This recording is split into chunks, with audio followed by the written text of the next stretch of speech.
नमस्कार, आप देख रहे हैं लाइव टीवी इंडिया और मैं आपके साथ जुनैद अंसारी। बातचीत करेंगे उत्तर प्रदेश में जो घोसी उपचुनाव हुआ, वहाँ पे जो समाजवादी पार्टी यानी यह कहेंगे जो गठबंधन है एनडीए के खिलाफ, उसकी जीत हुई है। लेकिन जब संजय निषाद ने जो बयान दिया उसके बाद जो है हंगामा मच गया। उन्होंने साफ तौर पे कह दिया है कि जहाँ जहाँ पाकिस्तान का बूथ खुला है वहाँ वहाँ समाजवादी जीती है। तब सवाल ये उठता है कि इंडिया में यानी उत्तर प्रदेश में वो पाकिस्तानी कहाँ से आ गए, और आ गए तो उन्होंने वोट कैसे दिया। या फिर सवाल ये उठता है कि जो भारतीय जनता पार्टी को वोट नहीं देगा, क्या वो हर हिंदुस्तानी क्या पाकिस्तानी है। तो इस सब पे बातचीत करने के लिए हमारे साथ डॉक्टर अवनीश यादव हमारे साथ, इनसे बातचीत करेंगे। डॉक्टर साहब, पहले तो बहुत बहुत स्वागत है आपका। जी बहुत बहुत धन्यवाद। संजय निषाद का बयान को आप कैसे देखते हैं? कह रहे हैं कि जहाँ जहाँ पाकिस्तान का बूथ खिला वहीं समाजवादी जीती। देखो, ऐसे लोगों के बयानों को ज़्यादा तवज्जो नहीं देनी चाहिए, क्योंकि बीजेपी ने कुछ लोगों को इसी काम पे रखा है कि वो इस तरह के कंट्रोवर्शियल बयान दें, भड़काऊ भाषा का इस्तेमाल करें और चर्चा का विषय बने।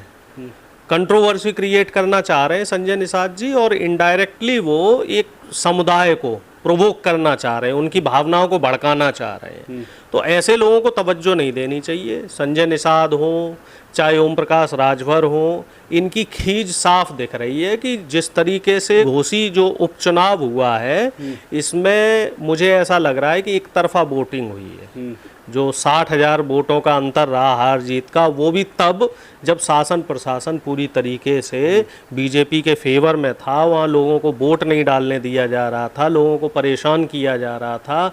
2 दिन 3 दिन पहले से खबरें आना शुरू हो गई थी कि जो समाजवादी पार्टी या जो इंडिया गठबंधन का जो कोर वोटर है तो उसको प्रताड़ित किया जा रहा है, और कई जगह शासन प्रशासन के लोग प्रभाव भी डाल रहे थे वहाँ पे। तो अपने आप में ये बहुत बड़ी बात है। हालांकि देखो साहब, रास्ता लंबा है, उपचुनाव को हम परिणाम नहीं मान सकते हैं। अभी जब मुख्य चुनाव होगा तब देखने वाली बात ये रहेगी कि यही जोश जुनून जो है जनता के बीच में तब रहता है या सिनेरियो कुछ बदलता है। लेकिन कुल मिला जुला के जो यहाँ हमारा चर्चा का मुख्य बिंदु है वो संजय निषाद जैसे लोगों के भड़काऊ बयान है कि बीजेपी को इन लोगों के बयान क्यों नहीं दिखाई दे रहे। विपक्ष का अगर कोई नेता कुछ बोल देता है धर्म को लेके या जाति को लेके तो उसको टारगेट किया जाता है। उदयनिधि के बयान को तोड़ मरोड़ के प्रस्तुत किया गया। उदयनिधि ने सिर्फ सनातन पे चर्चा की थी। ये कहा था कि जो सनातन है वो एक बीमारी की तरह है।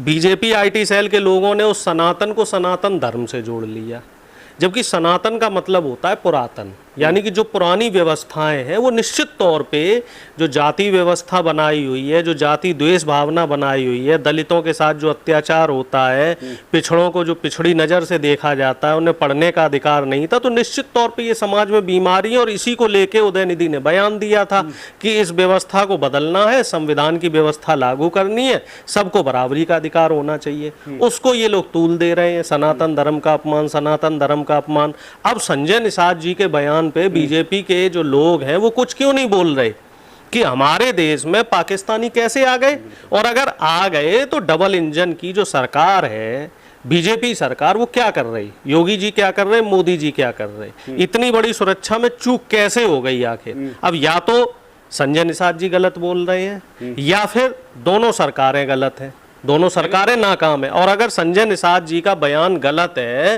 तो उनके खिलाफ भी केस होना चाहिए, उनके खिलाफ कार्रवाई होनी चाहिए। कैसे वो हमारे देश के नागरिकों को पाकिस्तानी बता रहे, ऐसी हिमाकत वो कैसे कर रहे हैं? इसका मतलब वो देशद्रोही है, उन्हें इस देश से निश्चित तौर पे देश से निकाल देंगे। जो अगर इस तरह की बात करेगा, जो हमारे देश में रहने वाले नागरिकों को पाकिस्तानी बताएगा, तो वो तो देशद्रोही है।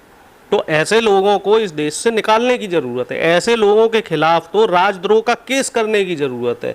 ऐसे लोगों के खिलाफ तो एनएसए जैसी गंभीर धाराएं लगाई जाएं। लेकिन ये पहली बार तो नहीं हुआ डॉक्टर साहब, इससे पहले भी आपने देखा होगा बिहार का जब विधानसभा चुनाव हो रहा था, कहा यह जा रहा था एक बड़े नेता के द्वारा कि अगर यहाँ पे भारतीय जनता पार्टी ने एनडीए नहीं जीतती है, अगर दूसरी पार्टी जीतती है तो पटाखे जो है पाकिस्तान में फोड़े जाएंगे। आपने शायद याद हो ये सब। नहीं, देखिए इस तरह के बयान बीजेपी के नेता हमेशा देते रहे हैं। ये लोग हमेशा धार्मिक उन्माद को बढ़ाना चाहते हैं। ये चाहते हैं कि सांप्रदायिक माहौल बने, दंगे हो। नूह मेवात की घटना भी आपने देखी, वहाँ किस तरीके से मुसलमानों को पिन करके वहाँ पे इस तरह की घटना करवाई गई। इसी तरीके के दंगे मणिपुर में चल रहे हैं। आज की भी खबर है, मणिपुर में आज 5 लोगों की मौत हुई है, वहाँ फिर हिंसा फैली है। वहाँ हिंदू और ईसाई के बीच में दंगे कराए जा रहे हैं, कुकी और मैतेई समुदाय।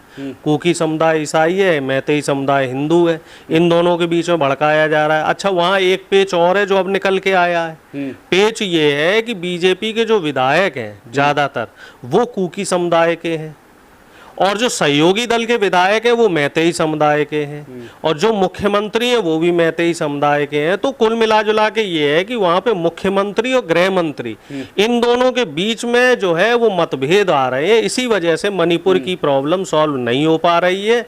यही वजह है कि मणिपुर वाले मामले में जो है वहाँ के जो सांसद है उनको भी नहीं बोलने दिया जा रहा है। इसी तरीके की स्थिति यहाँ यूपी में बनी हुई है। अब मैं तो ये देख रहा हूँ कि जो दारा सिंह चौहान है, जो चुनाव हार गए, वो आए थे लालच में कि साहब यहाँ उपचुनाव जीत जाएंगे, मंत्री बन जाएंगे।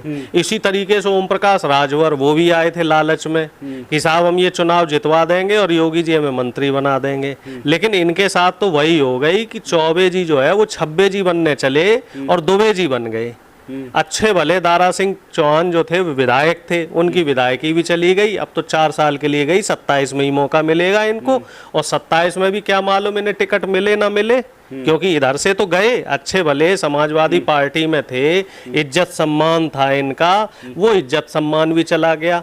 अब यही स्थिति ओम प्रकाश राजभर की हुई कि समाजवादी पार्टी के साथ गठबंधन में आए, 6 सीटें जीत ली, बढ़िया इनका रसूख हो गया था, वोट बैंक बन गया था। अब ये बीजेपी में चले गए। तो यहाँ बता रहे, एक वीडियो तो ऐसा भी वायरल हो रहा था राजभर का कि उनके पास तो 10 गाड़ियों भर के आदमी नहीं थे।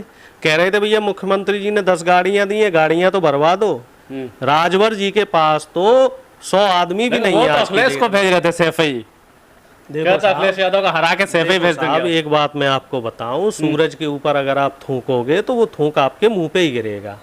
अखिलेश जी के लिए आप जो टिप्पणी करें या राहुल जी के लिए आप जो टिप्पणी करें, तो इन लोगों के ऊपर अगर आप कोई टिप्पणी करते हैं तो अपना कद नीचे गिराते हैं। इनकी अभी उतनी हैसियत नहीं है कि अखिलेश जी को ये सैफई भेज लें या कर लें। अखिलेश जी निश्चित तौर पे आज की तारीख में उत्तर प्रदेश के सबसे बड़े नेता हैं।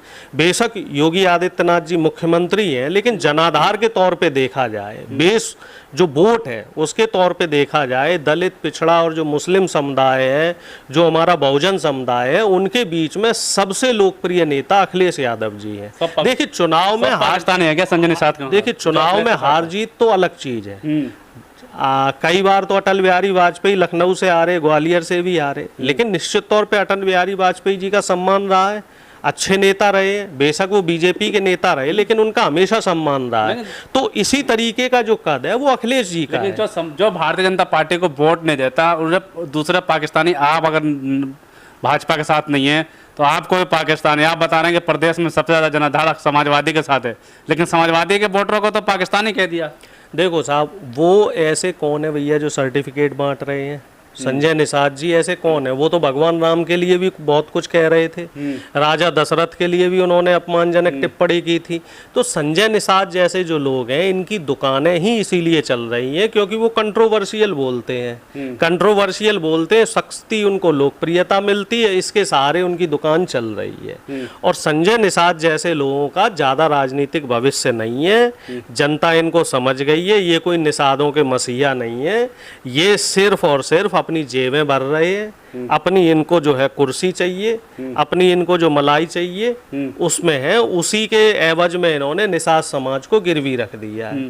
निषाद समाज के बीच में भी अब धीरे धीरे संदेश जा रहा है कि भैया ये बताओ, 6 साल से ज्यादा हो गए उत्तर प्रदेश में बीजेपी की डबल इंजन की सरकार है। निषाद पिछड़े समाज से आता है, अति पिछड़ा मल्ला समाज है, मल्ला समाज हो गया या और उससे मिला जुला जो अति पिछड़ा समाज है यूपी का, उसको नौकरियां नहीं मिल रही, पुलिस में भर्ती नहीं निकल रही, आपकी शिक्षक भर्ती नहीं निकल रही, उस पर निषाद जी कुछ नहीं बोल रहे। उत्तर प्रदेश में 5 लाख से ज्यादा सरकारी पद खाली हैं, उस पर निषाद जी कुछ नहीं बोल रहे। उत्तर प्रदेश में सबसे ज्यादा महंगी बिजली है, उस पर निषाद जी कुछ नहीं बोल रहे।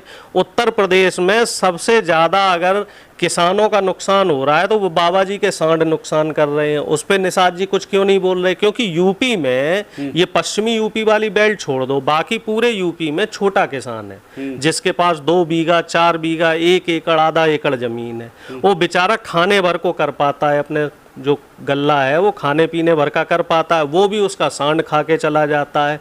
मुआवजा सरकार देती नहीं, मुआवजा मिलेगा तो 10 रुपए 12 रुपए 100 रुपए आएंगे अकाउंट में। बिजली का अगर देखा जाए, किसानों की मीटर लगा दिए, मिनिमम 1200 रुपए बिजली आनी है, तो किसान तो बेचारा कर्जे तले दबा जा रहा है, उस पर राजभर जी कभी कुछ नहीं बोलेंगे। यूपी में जितने भी सरकारी संस्थान है उनकी पढ़ाई महंगी कर दी, उस पर राजभर जी बिल्कुल नहीं बोलेंगे।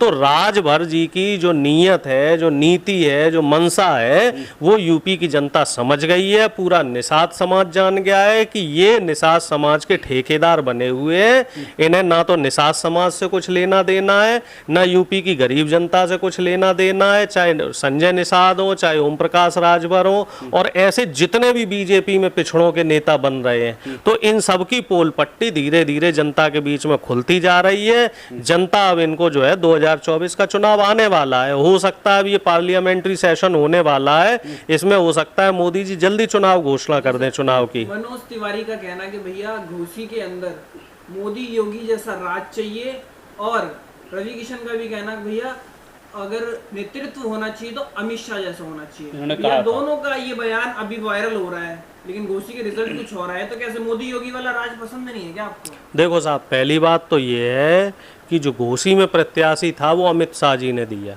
जो अंदरूनी खबरें हैं, जो खबरें मिल रही हैं, वो प्रत्याशी योगी जी को पसंद नहीं आया, तो इसी वजह से कहीं ना कहीं इंटरनली इन लोगों में ड्रिफ्ट रहा।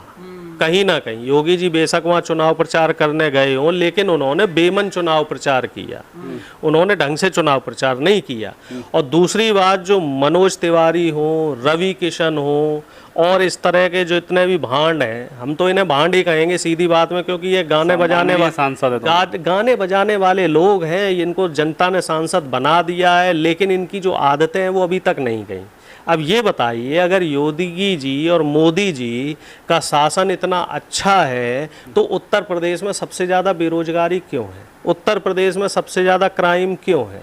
उत्तर प्रदेश में नौकरियां क्यों नहीं निकल रही? कहाँ वो हजारों करोड़ रुपए का इन्वेस्टमेंट गया? कोई जवाब देने वाला है? योगी जी कह रहे हैं कि पहले अखिलेश की सरकार में बहुत नौकरियां कम थी, अब तो बढ़ गया। सबसे ज्यादा नौकरियां अगर देने का किसी ने काम किया है तो अखिलेश यादव जी ने और मायावती जी ने किया है।